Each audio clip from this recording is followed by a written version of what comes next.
नमस्कार दोस्तों, मैं डॉक्टर अरुण कुशवाहा आज आपके साथ शेयर करने जा रहे हैं पुनः जो हमारा ये मुख्य पेपर है एग्ज़ाम का। आप जो देख रहे हैं ये पीजीटी बायोलॉजी 2021 का ये पेपर है। मूल पेपर है, मतलब मूल पेपर है, उसको स्कैन किया गया है और आपके साथ पिछले हमने यूट्यूब पर एक बोल सकते हैं प्लेलिस्ट बना दी है इस पेपर की। तो 4 वीडियो में आएगा, एक दिन में 30 क्वेश्चन सॉल्व करा रहे हैं इत्मीनान के साथ। क्योंकि भगना नहीं कि इसका ये है इसका भी है हो गया, हम चीज़ों को समझ कर भी चलेंगे तो इससे हमें पता भी चलेगा कि एग्ज़ाम में क्वेश्चन क्या बने। अगर रिपीट, चूँकि 50% क्वेश्चन रिपीट होते हैं पुराने एग्ज़ाम के, तो इसलिए भी पेपर महत्वपूर्ण है और आपको पता भी लगेगा करना क्या है क्या नहीं करना है, तो ये सब आपको जानकारी मिलेगी। तो आप हैं डॉक्टर नोट्स बायोलॉजी के साथ यूट्यूब चैनल देख रहे हैं, तो अगर आप हमें यूट्यूब पर देख रहे हैं तो हमें लाइक और सब्सक्राइब करें, अन्यथा ये आपको ऐप पर भी दिखेगा। क्योंकि उसमें जो ओल्ड सॉल्व क्वेश्चन पेपर का सेक्शन है उसमें भी जितने भी पेपर सॉल्व करा रहे हैं वो वहाँ भी जाता है। जो हमारे मित्र हमसे ऐप पर जुड़े हैं वहाँ भी आपको मिलेगा। और दूसरी चीज़ जानकारी दे दें कि हमारा डॉक्टर नोट्स बायोलॉजी का ऐप है और उसको आप बायोलॉजी ये ऐप है जो गूगल प्ले स्टोर से डाउनलोड कर लीजिए, साइन अप कर लीजिएगा। साइन अप छोटा सा लिखा रहेगा, वहाँ ईमेल आईडी और मोबाइल नंबर मांगेगा और उसके बाद इनरोलमेंट आईडी और पासवर्ड आए नोट करके कंटिन्यू करेंगे। हमारी 2 मेंबरशिप हैं, एक है 999 की, ये 999 वाली जल्दी आप ले लीजिएगा क्योंकि ये बहुत जल्दी ही बढ़ने वाली है, ऑफर में ही चल रही है 999। और जैसे ही फॉर्म आएंगे बढ़ जाएगी। और एक है 899 वाले जो बैच है उसका लगभग 95% सिलेबस खत्म हो चुका है। 999 वाला नया बैच है, तो आप यहाँ ज्वाइन कर सकते हैं। इसके अलावा देखा था कि जो टीजीटी 2021 हुआ था, डॉक्टर नोट्स बायोलॉजी के 70 प्लस मित्र सेलेक्ट हुए थे। पीजीटी में 40 मित्र लगभग इंटरव्यू दिए थे, जिसमें 15 फाइनली सिलेक्ट हुए थे। इसी प्रकार पीजीटी 2016 में 35 प्लस मित्र सेलेक्ट हुए थे असिस्टेंट प्रोफेसर में। तो ये हमारा अभी तक का आउटपुट रहा, आप सबकी मेहनत रही, हम सब परिवार के लोगों ने इतने सिलेक्शन दिए, सबकी मदद है। चूंकि हम लोग कोचिंग सेंटर नहीं परिवार की तरह कार्य करते हैं, तो चलो क्वेश्चन सॉल्व करते हैं। और सारी क्लासेस आपको मिलेंगी पूरे सिलेबस की, सिर्फ वही क्लासों में मैटर दिया जाता है जो एग्जाम में फंसे या इंपॉर्टेंट हो, नोट्स बना बना के पढ़ाया जाता है। आलतू फालतू यहाँ कुछ भी पढ़ाया नहीं जाता है। अगर डेमो वीडियो देखना है तो यूट्यूब पर हमारे वीडियो पड़े हैं क्लास के, वो आप देख सकते हैं। 91 की बात करते हैं। 91 में क्या कह रहा है, वन्य जीवन अभ्यारण्य में निम्नलिखित में से क्या अनुमत है। विच of the following is the permitted in wild life sanctuary. Wild life sanctuary में क्या मतलब परमिट है, किस बात का परमिट है, आप वहाँ क्या कर सकते हैं, एक ह्यूमन बींग्स होने के नाते क्या कर सकते हैं। ये तो हंटिंग ऑफ एनिमल्स। तो देखिए, जब हंटिंग करेंगे, जंतुओं का आखेट करेंगे, तो ये कहाँ मतलब आपको इसका परमिशन मिलेगा, तो बिल्कुल गलत है। भाई वहाँ जो लाइफ सेंचुरी होती है वहाँ तो जीवों को मारना, जीवों को छेड़ना बिल्कुल मतलब कानूनन अपराध है। तो पहला तो हमने इसको ख़त्म कर दिया। कटिंग द ट्री, और पेड़ को तो बिल्कुल नहीं काट सकते। अगर हम पेड़ काटेंगे तो सेंचुरी का मतलब भी क्या हुआ, जंगल नष्ट करेंगे, तो ये तो बिल्कुल सरकार के द्वारा मान नहीं है। दूसरा, ग्रेजिंग द कैटल, और हम पशु चरण भी नहीं कर सकते, वहाँ जंतुओं को अपने चरा भी नहीं सकते हैं, ये भी मना है। दूसरा क्या है, फल, जलाऊ लकड़ी, औषधि पौधे का संचयन करना, ये बिल्कुल है। यहाँ से सरकार और सेंचुरी को कोई भी नुकसान नहीं हो रहा है। जो वहाँ पेड़ों पर फल लगे हैं वो हम तोड़कर मार्केट में बेचते हैं या परिवार के भरण पोषण के लिए लगते हैं। लकड़ी, जलाऊ वाली लकड़ी, जलाऊ लकड़ी का मतलब पौधों की टहनियाँ सूख गई हैं, नीचे गिर गई हैं, और या सूखी हुई लकड़ियों को हम अपने जलाने के लिए यूज़ करते हैं। और औषधि पौधों का संचयन करते हैं, ये बिल्कुल एलाऊ है, या मतलब इसका परमिशन है, ये परमिटेड है, ये परमिटेड है। तो देखिए, कुछ तो यहाँ ऐसे भी क्वेश्चन आप देख रहे हैं कि कॉमन सेंस पर निर्भर करते हैं कि आप क्या सोच रहे हैं, तो ये क्वेश्चन इस तरह सही कर सकते हैं। दूसरा, किसी भूवैज्ञानिक कल्प में आवृत्त बीजियों का उद्भव एवं विविधता घटित हुआ। The origin of diversification of the angiosperm was during which geological period.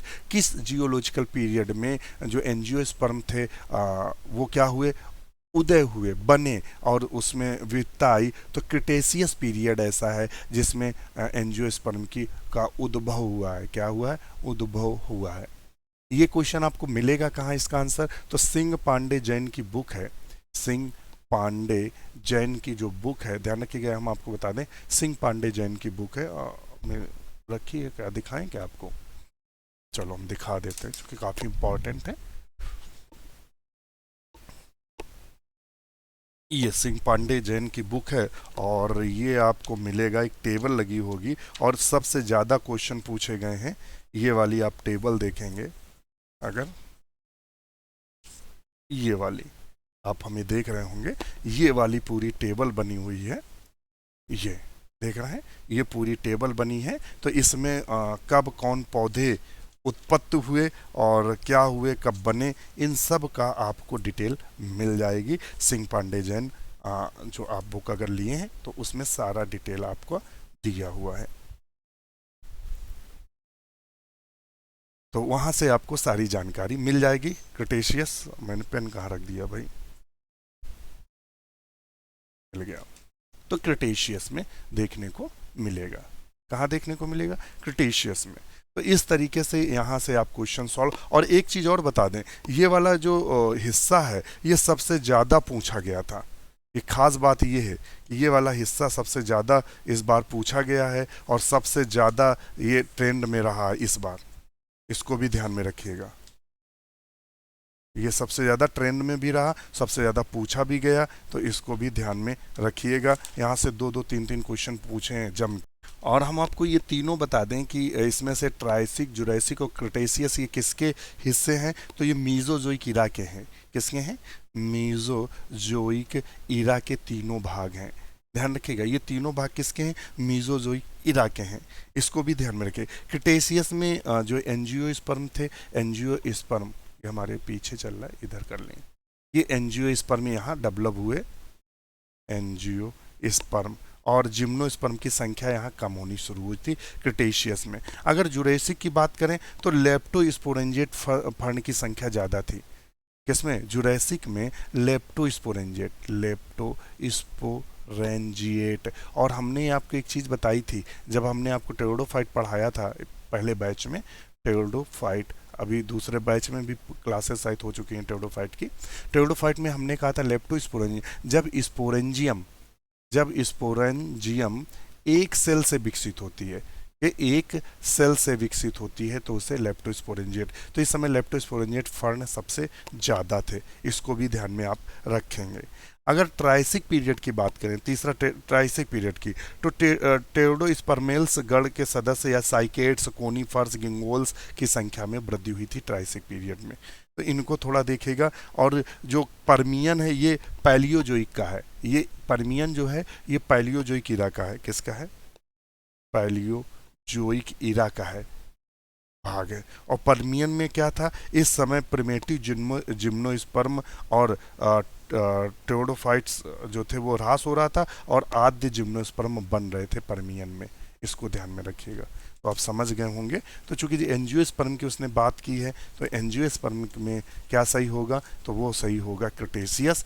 और टीजीटी और पीजीटी में जुरैसिक जो आपकी टाइम स्केल है उससे बहुत क्वेश्चन पूछे गए।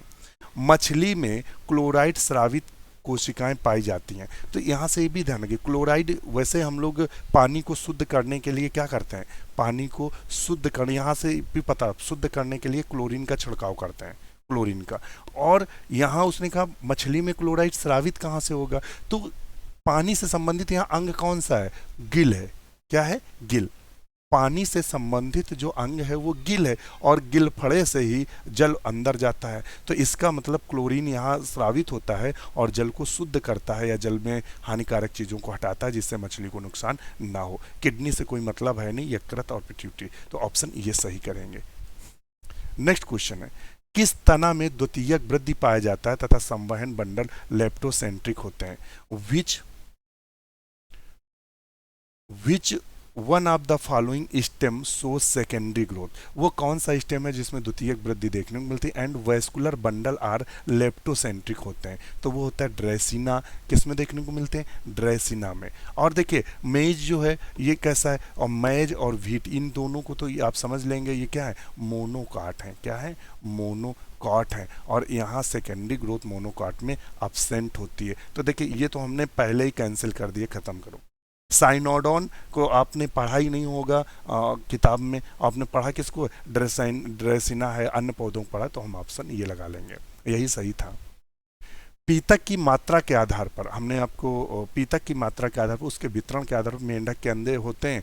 Considering the amount of yolk and its distribution the egg of the frog is कैसे होते हैं? तो एग जो होते हैं मीजोलिसाइथल होते हैं और टीलोसेंट्रिक होते हैं। मीजोलिसाइथल होते हैं और टीलोसेंट्रिक होते हैं। माइक्रोलिसाइथल और सेंट्रोलिसाइथल एक किस्म में सेंट्रोलिसाइथल हरदम इंसेक्ट में देखने को मिलते हैं, कीट में देखने को मिलते हैं। पॉलीलिसाइथल का मतलब होता है जिसमें ज़्यादा योग हो। मीजोलिसाइथल और आइसोलिसाइथल नहीं, मीजोलिसाइथल और टीलोलिसाइथल ये किस में देखने को मिलते हैं? फ्रॉग में। तो ऑप्शन हम सही कर देंगे बी को। क्वेश्चन पूछा था काइलोराइजी पाया जाता है, द काइलोराइजी इज फाउंड इन, तो काइलोराइजी किस में देखने को मिलता है? तो काइलोराइजी एस्परागस में देखने को मिलता है। किस में देखने को मिलता है? एस्परागस में काइलोराइजी देखने को मिलता है। अपुंसिया नागफनी, यूफोरबिया तो आप जानते हैं यूफोरबिएसी का सदस्य है, एलोवेरा बोलते हैं इसको। तो इसमें आंसर क्या होगा? एस्परागस में क्लोराइजी संरचना देखने को मिलती है, या क्लोराइजी किस में देखने को मिलती है? तो एस्परागस में क्लोराइजी देखने को मिलती है। तो इसको भी ध्यान में आप रखेंगे। तो काइलोराइजी किसमें? काइलोराइजी जो देखने को मिलता है वो हमें देखने को मिलता है एस्परागस में। पाइला के शंख पर पाए जाने वाले विकास की रेखाओं को कहते हैं the line of the growth found in the cell of the Pila card. तो पाइला की उसमें क्या होता है? इस प्रकार से जो पाइला का जो शंख होता है ये ऐसे होता है ना, ऐसे ऐसे करके। तो कहता है इसमें जो रेखाएं दिखाई देती हैं उनको प्रायः क्या बोलते हैं? तो उनको प्रायः हम वेरिसिस बोलते हैं, वेरिसेस बोलते हैं। क्या बोलते हैं? वेरिसेस। Very very important. बहुत अच्छा क्वेश्चन था, जहां ऐसे भी क्वेश्चन इस बार पूछे गए थे जहां आपका दिमाग ही नहीं जा सकता। पूरा पायला पढ़ेंगे और इन चीज़ों को आप ध्यान से नहीं देखते हैं कि उसकी लाइन को क्या कहते हैं। उसने ये भी पूछा था कि जो रेखाएं देखने को मिलती हैं उसको क्या बोलते हैं? तो वेरिसेस के नाम से जानते हैं। निम्नलिखित जंतुओं में से कौन सा विषैला होता है? निम्नलिखित जंतुओं में से कौन सा विषैला होता है? विच of the following animal is poisonous? इनमें से कौन सा जंतु पॉइजनस है? तो यूरोमास्टिक्स बिल्कुल पॉइजनस नहीं होती, जहरीली नहीं होती है। हेमीडक्टाइलस बिल्कुल पॉइजनस नहीं होता है। कैमेलियन का तो मर्दन नहीं। नर ऑर्निथेरिंकस जो है ये जहरीला होता है, तो यही ऑप्शन सही था। नर ऑर्निथेरिंकस जो मेल होता है ये जहरीला होता है। नेक्स्ट क्वेश्चन है, पूछा था पैरामीशियम के सूक्ष्म केंद्रक होता है the micro nucleus of paramecium is, तो ये हरदम कैसा होता है? तो ये हरदम डिप्लॉइड होता है। जबकि जो मेगा न्यूक्लियस होता है, मेगा न्यूक्लियस जो होता है ये पॉलीप्लॉइड होता है। और ये क्या करता है? वेजिटेटिव संरचना को कंट्रोल करता है, या जो कायिक संरचना उसको निर्भर करता है। ये रिप्रोडक्शन से संबंधित होता है, जनन से संबंधित होता है माइक्रो न्यूक्लियस। ध्यान रखिएगा। कौन सा कथन साइकस के लक्षण का वर्णन नहीं करता है? Which the statement does not explain the features of cycas? इसमें से जो लक्षण दिए हैं वो साइकस के बारे में कौन नहीं बताता है? तो दो प्रकार की पत्तियों का पाया जाना, बिल्कुल ये साइकस का लक्षण है। दो प्रकार की पत्तियां पाई जाती हैं, सिंपल पत्तियां पाई जाती हैं, और उसमें दो प्रकार की पत्तियां पाई जाती हैं। ध्यान रखिएगा, स्केल लीव्स पाई जाती हैं और सिंपल लीव्स पाई जाती हैं। मोनोशियस होता है, ध्यान रखिएगा कैसे होता है? मोनोशियस होता है।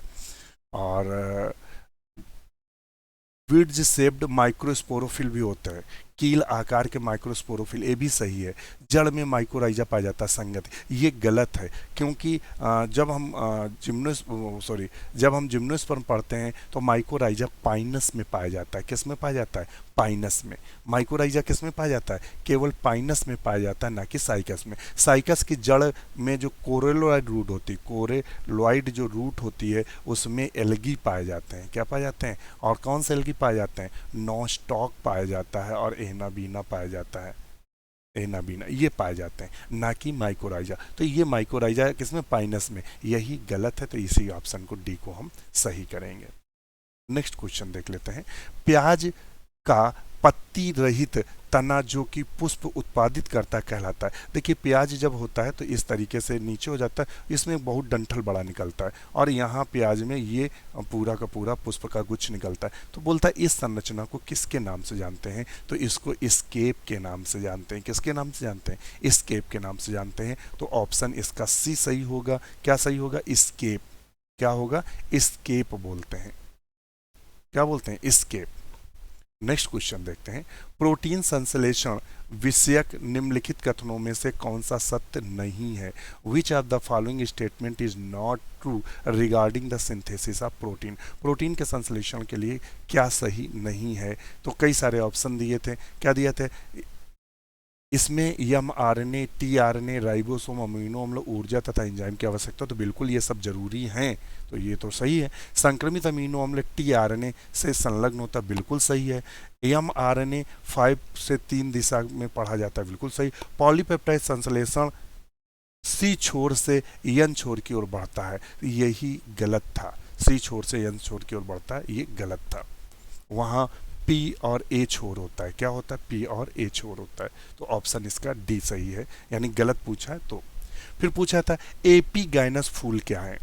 एपीगाइनस फ्लावर पाए जाते हैं, फ्लावर पाए जाते हैं। हमने फार्मूला दिया था HPE, जो लोग हमारी क्लास लिए होंगे, हिंदुस्तान पेट्रोलियम ईस्ट, इसको दिया था हिंदुस्तान पेट्रोलियम ईस्ट। और हमने इसके लिए क्या बनाया था? इसके लिए बनाया था हिंदुस्तान से मतलब होता है हाइपोगाइनस, हाइपोगाइनस, पी से होता है पेरीगाइनस, पेरीगाइनस, ई से होता है एपीगाइनस, एपीगाइनस। हमने बताया था हाइपोगाइनस में ओवरी हरदम सुपीरियर होती है। क्या होती है? सुपीरियर होती है। हमने बताया था एपीगाइनस में ovary semi superior, semi inferior. और हमने बताया था एपीगाइनस में ओवरी हरदम इन्फीरियर होती है, इन्फीरियर होती है। और हमने इसके इन्फीरियर ओवरी के लिए फार्मूला दिया था CCRU।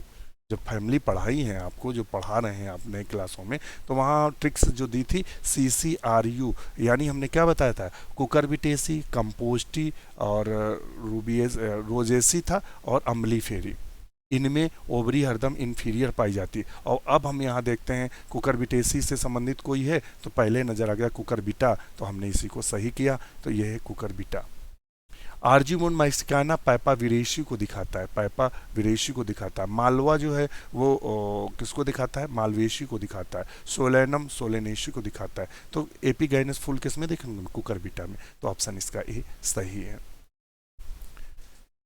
फिर क्वेश्चन पूछा था वन्य जीव सुरक्षा अधिनियम 1972 में महत्वपूर्ण वन्य प्राणी रखे गए। इन wild life protection act 1972 important wild animal है बीन प्लेस्ड इन, कितनी सूचियों में डाले गए? तो 5 अनुसूचियों में डाले गए। कितनी अनुसूचियों में डाले गए? 5।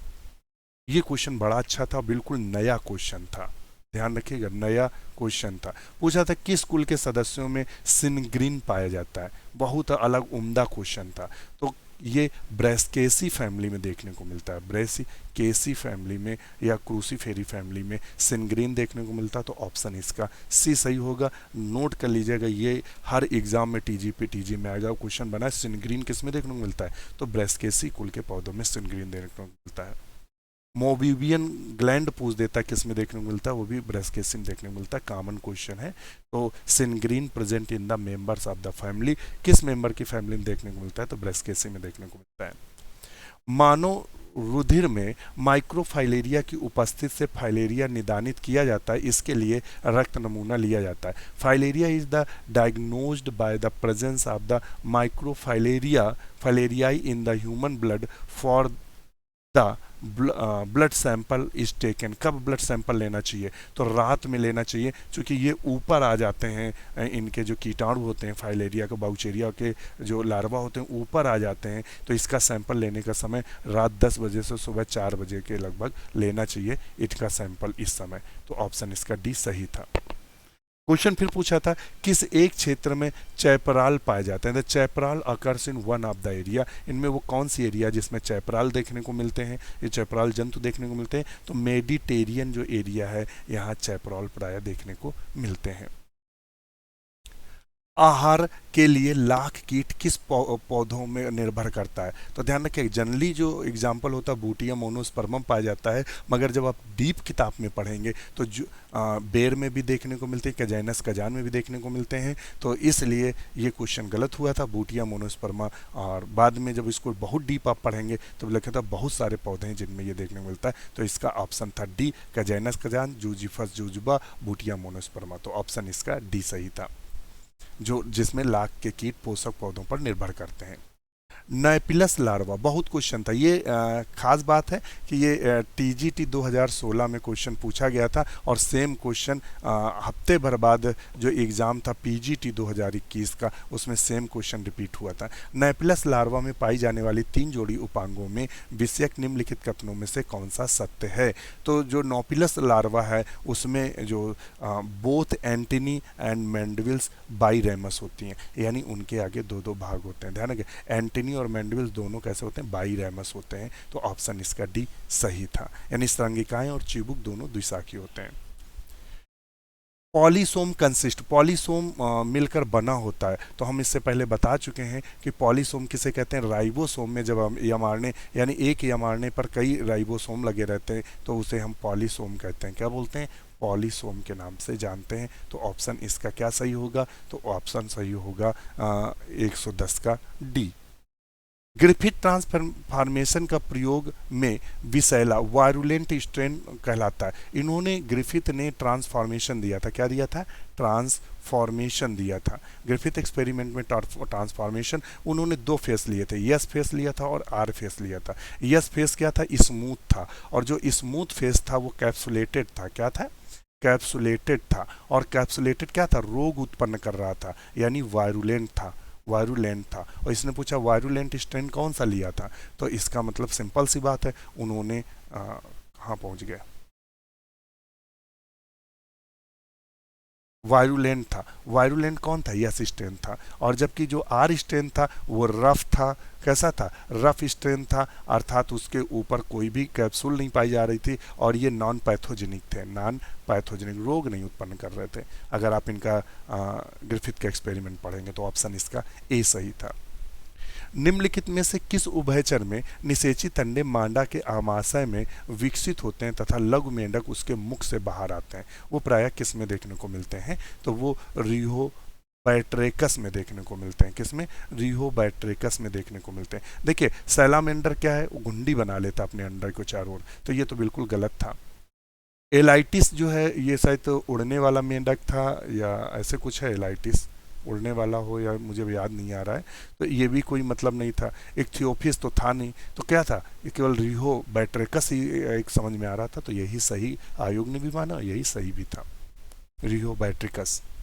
नेक्स्ट क्वेश्चन है, घोड़े के नाल के आकार के बीजाणु किस में देखने को मिलते हैं? तो आप 5 प्रकार के देखने को मिलते हैं, आर्थोट्रोपस, एनाट्रोपस, कंपाइलोट्रोपस और हेमी एनाट्रोपस, अर्सिनोट्रोपस, एम्फीट्रोपस, ये कई सारे हैं। इनमें से घोड़े के नाल के आकार का जो जिसमें ओव्यूल दिखाई देता है वो एम्फीट्रोपस है, जिसमें घोड़े के नाल के आकार की संरचना दिखाई देती है। तो ये आपका प्लांट एम्ब्रियोलॉजी से एग्जाम में क्वेश्चन बना था। देखिए जो क्वेश्चन की संख्या थी 62 क्वेश्चन जूलॉजी के थे और 62 क्वेश्चन लगभग बॉटनी के थे। ध्यान रखिएगा, आधे आधे क्वेश्चन दिए थे। निम्नलिखित अनावृत बीजी संघों में से कौन सा गतिशील बीज अलग पादपों पर बीजांडों तथा लघु बीजाणुधानियों संघ को पैदा करता है तथा जिसका गूदेदार लेपित बीज होता है? Which one of the following gymnosperm? पहले पकड़ो gymnosperm. Phyla produce motile sperm, जिसका स्पर्म मोटाइल हो। Bear ovulate microsporangiate cones the separate plant and has fleshy coated seed, जिसके जो सीड हो फैसे कोएटेड हो, तो ये साइकस में देखूंगा तो साइकोडोफाइटा। ऑप्शन क्या करेंगे? साइकोडोफाइटा, यहीं से देख लो, ऑप्शन यहीं से मिल गया। चलिए नेक्स्ट देख लेते हैं। निम्नलिखित में से कौन सा सही सुमेलित नहीं है? नहीं है सुमेलित सबसे नहीं है, तो प्रबल जीन क्या होते हैं? एपिस्टैटिक जीन्स क्या होते हैं? दूसरे किसी जीव को उद्दीपित करता है प्रबल gene. Stimulating the action of the another gene, तो ऑप्शन इसका क्या था? और ट्रांसलोकेशन क्या होता है? इंटरक्रोमोसोमल रीअरेंजमेंट। और कोडोमिनेंस क्या होता है? A characters control by 2 genes. और neomorphs produce the phenotype different from that the wild gene. Epistatic genes था, क्या था? जो क्या करता है? स्टिमुलेट नहीं करता है, दूसरे जीन्स के प्रभाव को दबा देता है, उसे एपिस्टैटिक जीन्स बोलते हैं। तो ऑप्शन इसका बी सही होगा, नॉट करेक्टली मैच, ये मैच नहीं है। अर्धसूत्री विभाजन में प्रोफेज में चीज मेटा का कारण है, तो the prophase meiosis chiasmata are due to, किसके कारण बनता है, तो क्रॉसिंग ओवर के कारण चीजमेटा दिखाई देता। ऑप्शन बी सही था। एपोकार्पस, एपोकार्पस कंडीशन किस में पाई जाती है, ये फैमिली का क्वेश्चन है। और किस फैमिली में एपोकार्पस देखने को मिलता है, फैमिली में हमने पढ़ाया भी है, तो ये रैननकुलेशी में देखने को मिलता है। रैननकुलेशी में दिया है, हाँ ये सी, एपोकार्पस कंडीशन रैननकुलेशी में देखने को मिलती है। तो ऑप्शन सी सही है। लिलिएसी ग्रेवनी और इनमें सिनकार्पस कंडीशन होती है, यानी सारे कार्पल्स आपस में चिपके रहते हैं। तो ये सिनकार्पस होता है। एपोकार्पस का मतलब कार्पल एक दूसरे से स्वतंत्र होते हैं, तो उसे हम क्या बोलते हैं, एपोकार्पस। मीनों में मोनोजीनियन बाह्य परजीवी मुख्यतः पाए जाते हैं। उनकी monogenean ectoparasite of fishes is particularly found in the year. तो ध्यान रखिए गिल्स में लगे रहते हैं, किसमें चिपके रहते हैं, गिल्स में चिपके रहते हैं। तो ऑप्शन इसका बी सही होगा। अपूर्ण प्रभाविता में ध्यान रखिएगा, अपूर्ण प्रभाविता इनकम्प्लीट डोमिनेंस की बात कर रहा है। तो इन्होंने क्या कहा है, फिनोटाइप और जीनोटाइप अनुपात F2 जनरेशन में समान होता है, 1:1:1 ही आता है। तो ये फिनोटाइप जीनोटाइप F2 जनरेशन में समान होता है अपूर्ण प्रभाविता में। तो इसका ऑप्शन बी सही होगा। निम्नलिखित युग्मकों में से कौन सही सुनिश्चित है, which are following pair is not correctly matched, which of the following pair is not correctly matched, इनमें से कौन सा पेयर करेक्टली मैच्ड नहीं है। तो नाइडेरिया की बात करें, रेडियल सिमेट्री देखने को मिलती, सही है। प्लेटी हेलमिंथ अनसेगमेंटेड एसिलुमेट होती, बिल्कुल सही है। निमेटोडा अनसेगमेंटेड एंड सीडोसिलुमेट, बिल्कुल सही है। आर्थ्रोपोडा मेटामेरिक सिलोमेट, यही क्या है, सही नहीं है। तो ऑप्शन इसका हम डी सही करेंगे, आर्थ्रोपोडा। क्या सही करेंगे, आर्थ्रोपोडा। ड्रायोप्टेरिस का सोरस होता है, ड्रायोप्टेरिस में जो सोरस पाया जाता है मिक्स्ड पाए जाते हैं, यानी मैच्योर और अनमैच्योर दोनों प्रकार के स्पोर दिखाई देते हैं एक साथ। तो मिक्स्ड टाइप किस में देखने को मिलता है, ड्रायोप्टेरिस में। तो ऑप्शन इसका क्या करेंगे, ए करेंगे।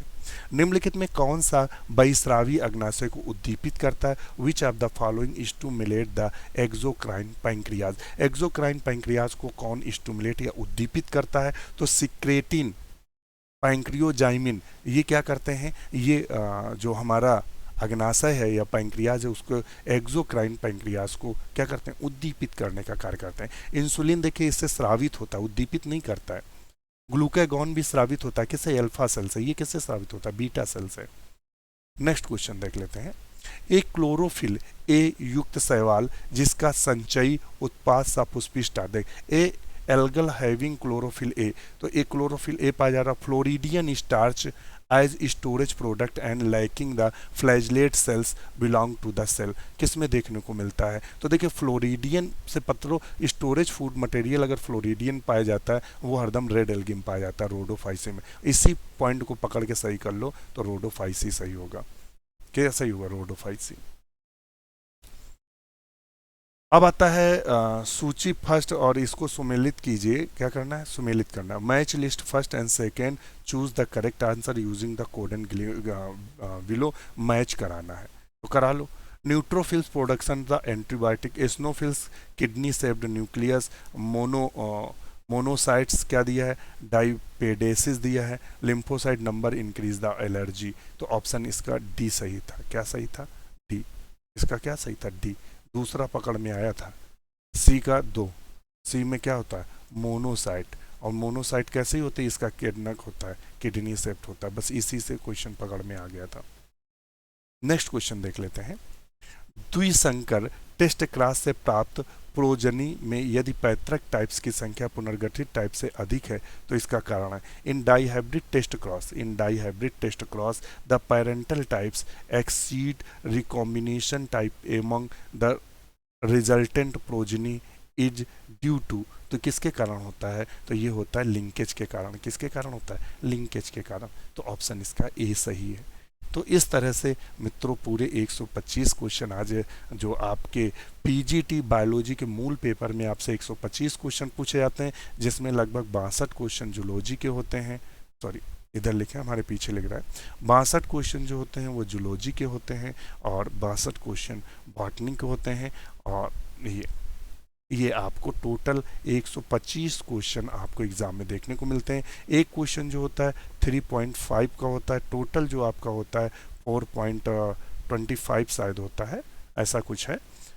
पेपर देखना पड़ेगा। और इसमें 50 नंबर का आपका इंटरव्यू होता है। क्या होता है? इंटरव्यू जो होता है वो 50 नंबर का लगभग इंटरव्यू होता है। ध्यान रखिएगा, इंटरव्यू जो होता है 50 नंबर का होता है, 3.5 का होता है। 350 के क्वेश्चन होते हैं, 50 नंबर इंटरव्यू के होते हैं, 25 नंबर एक्स्ट्रा मिलते हैं। वो 25 नंबर किसके मिलते हैं? 10 नंबर अगर आप पीएचडी किए हैं तो आपको 10 नंबर मिलेंगे। यदि आपने एमएड किया है तो एमएड के भी आपको 10 नंबर मिलते हैं। अगर आपने बीएड किया है तो बीएड के आपको 5 नंबर मिलेंगे, और 5 नंबर आपको, अगर आप गेम में कोई सर्टिफिकेट लिए तो 5 नंबर आपको उसके मिलेंगे। तो टोटल 25 नंबर आपका वेटेज मिलता है। 50 नंबर का इंटरव्यू होता है, 350 के आपके क्वेश्चंस होते हैं। तो ये टोटल आपका क्राइटेरिया है। तो मुझे लगता है आज जो पेपर पीजीटी का हम पिछले 4 दिनों से सॉल्व करा रहे थे, तो आज चौथा दिन कंप्लीट हुआ, और आपका जो पूरा का पूरा पेपर था वो पूरा का पूरा जो आपका पेपर था वो आज पूरा का पूरा पेपर आपका समाप्त होता है। तो आज के लिए दोस्तों इतना ही। इसी के साथ नमस्कार।